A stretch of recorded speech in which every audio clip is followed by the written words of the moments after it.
Surprised if outsiders don't immediately associate Oldham with the stage. A friend of mine once said of Oldham, believing that this was all you needed to know about the place, that you can slip from Oldham to Manchester without even noticing it's that near, that wet, and the cobbles are that slippy. Well, Joan Bakewell, though, managed to avoid the involuntary express of Manchester and stayed on the cobbles in the rain long enough to discover the virtues of Oldham's Coliseum Theatre.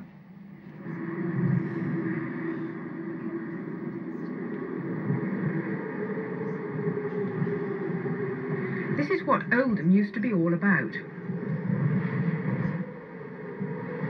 These mills once made Oldham the largest cotton spinning town in the world, with as many spindles here as in the entire United States. Then cotton died. Many of the mills went over to mail order. Light industry came in.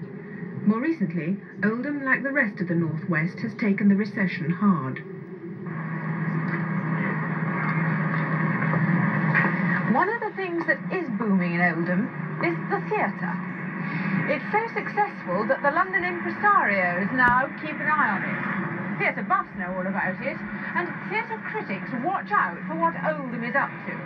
But why Oldham? This is why. Up this cobbled side street, tucked away here behind the shops, as far from the glitter of Shaftesbury Avenue as you could possibly imagine, no posters, no names in lights, but this is Oldham's Coliseum Theatre.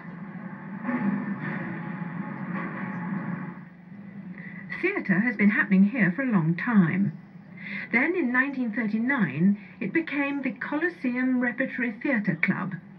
Those were the days of old-fashioned plays with a beginning, a middle and an end. The audience was strictly local and with traditional tastes.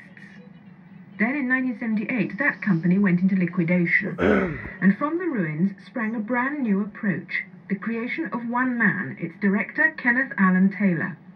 I was in a very good position. I didn't have an audience to please. I mean, that was the main thing.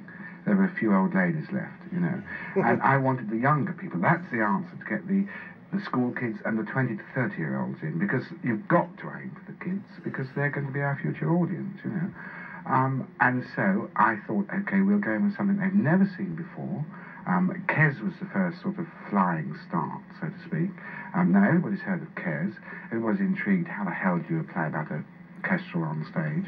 And so out of curiosity they came, they liked the product, and they still come, thank God. Well, we've only been going really since Mr. Taylor made it as popular again. And we've been to see the two that Mike Harding did, and Spend. Well, it's a place to go, and let them go and booze in all night. Yes, I think it's really very, very good. When I see something that I fancy, I go, you know. So older people rate it, do they? Well, I reckon.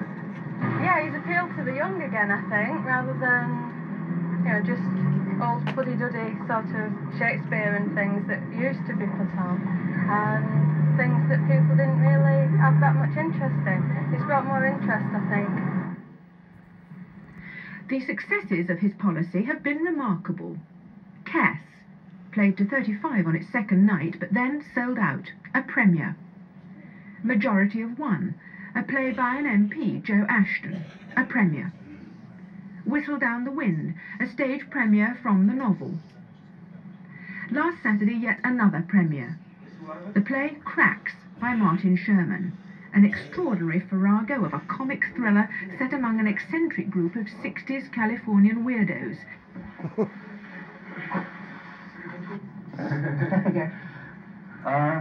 It's excellent theatre to work at. I've only worked with Ken once, and he's an exciting director to work with. He's very good. I like the way he takes risks, which seem to pay off. We've got to thank it, Oldham's got to thank it to Ken.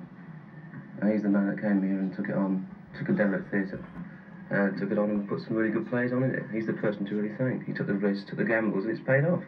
It's a pity the theatre in this country doesn't take as many gambles as Ken has done, because it'd be better for all of us.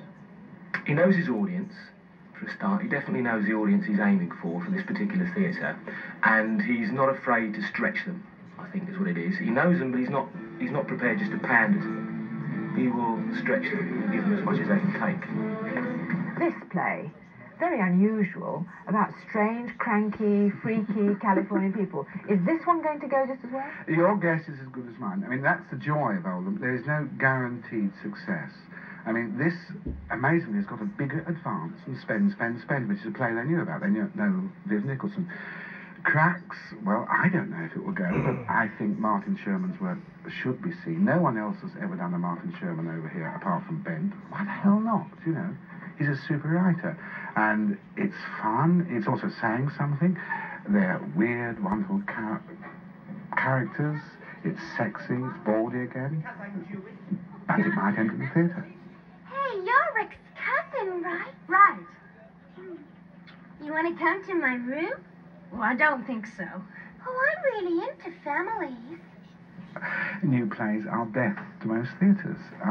But I think if the play is relevant and gutsy, then people will come and see it. And at the moment we've got 3 plays that you cannot see anywhere else in the world at the moment. An awful lot of the plays that you've premiered here have been very bawdy. Do you think you're appealing to that kind of rudeness? Well, you know, the North is... It's hard. You've experienced the weather out here. You know, it's no good doing sort of light comedies with French windows and that sort of thing, and then one for tennis. That's all gone. That's dead. That's why the West End's dead, isn't it? You know, give them a bit of guts, give them bawdiness, let them really laugh. I mean, nobody in the world laughs like an Oldham audience. You know, big fat ladies rocking backwards and forwards. It's wonderful. No Strindberg, no culture, no Chekhov. No, that's all gone. No, let's get it right. It's not just sort of a good laugh. They won't come just for a good laugh. They want to kick in the guts as well. Hey, it's very heavy in there. Rick's dead.